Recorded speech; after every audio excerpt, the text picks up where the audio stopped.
guys, perkenalkan kami di sini mahasiswa Institut Agama Islam Negeri Syekh Abdul Rahman Shiddiq Bangka Belitung, Fakultas Tarbiyah dengan program studi Bimbingan dan Konseling Pendidikan Islam. Nah, di video kali ini kami akan menuntaskan tugas mata kuliah yakni Teknik Laboratorium 1 dengan dosen pengampu Ibu Dosen Komariah SPSI MPD.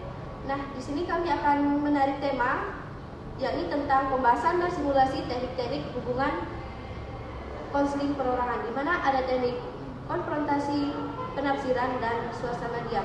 Nah, sebelumnya perkenalkan saya Nadia Bulan Agatha, ada rekan saya Fani Rahmasari, dan saya Valencia Sastia. Oke guys, langsung saja kita simak video berikut ini.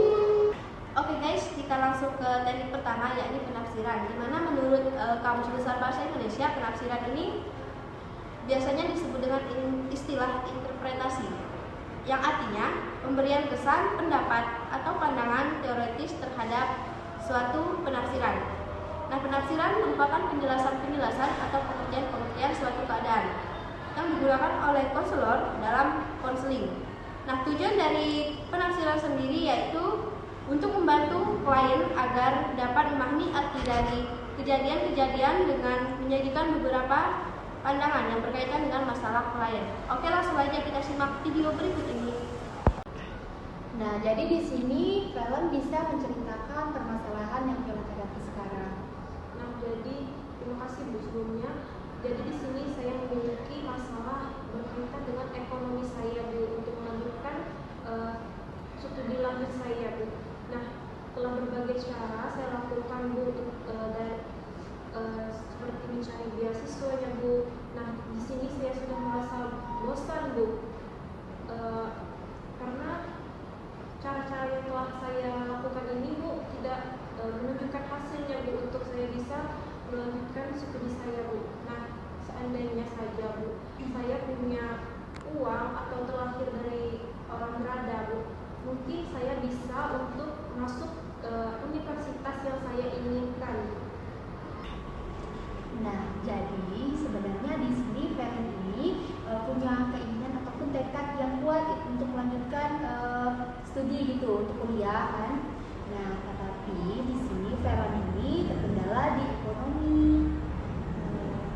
Oke, kita lanjut ke teknik kedua yakni konfrontasi, di mana konfrontasi ini merupakan keterampilan atau teknik yang digunakan oleh konselor untuk menentang konseling karena adanya ketidaksesuaian yang terlihat dalam pernyataan dan tingkah laku konseling atau terjadi inkonsistensi antara perkataan dan perbuatan, ide awal dan ide berikutnya. Nah, konfrontasi sendiri itu sifatnya membantu klien, bukan dimaksudkan untuk menyerang klien, tetapi hanya dibatasi pada komentar-komentar khusus yang terhadap perilaku klien yang tidak konsisten. Nah, mungkin Bu, jika saya punya uang banyak Bu, pasti saya sudah bisa masuk universitas yang saya impikan Bu dari dahulu saya Bu. Nah, itu Helen sebenarnya itu tidak seperti yang apa Helen pikirkan, tetapi karena uang itu juga bukan kunci dari segala solusi.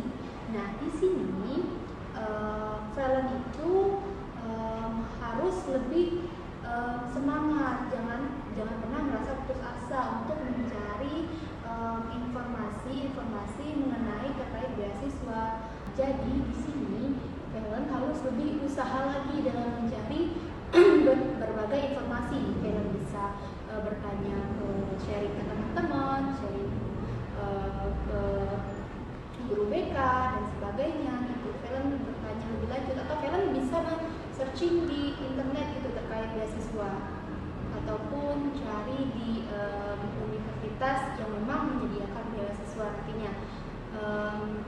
Karena Valen harus tahu bahwa uang juga bukan solusi dari segala permasalahan. Jadi di sini Valen itu harus lebih giat usaha untuk mencari mengenai informasi beasiswa lanjut. Oke, kita lanjut ke teknik ketiga yakni suasana diam.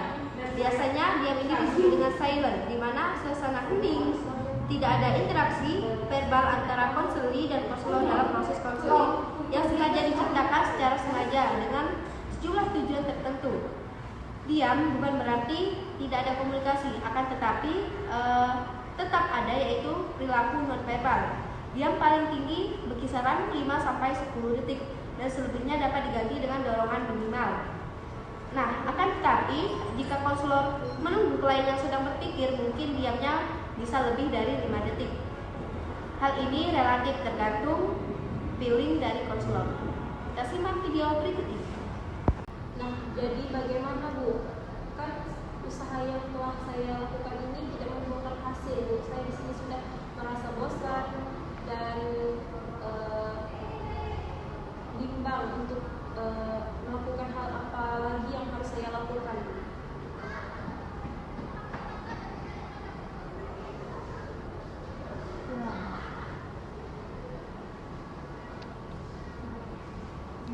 Jadi di sini coba nak kamu renungkan lagi. Kira-kira kita sama-sama introspeksi gitu. Kira-kira adakah kesalahan dalam usaha kita ataupun bila mana usaha yang kita lakukan mungkin belum maksimal. Gitu.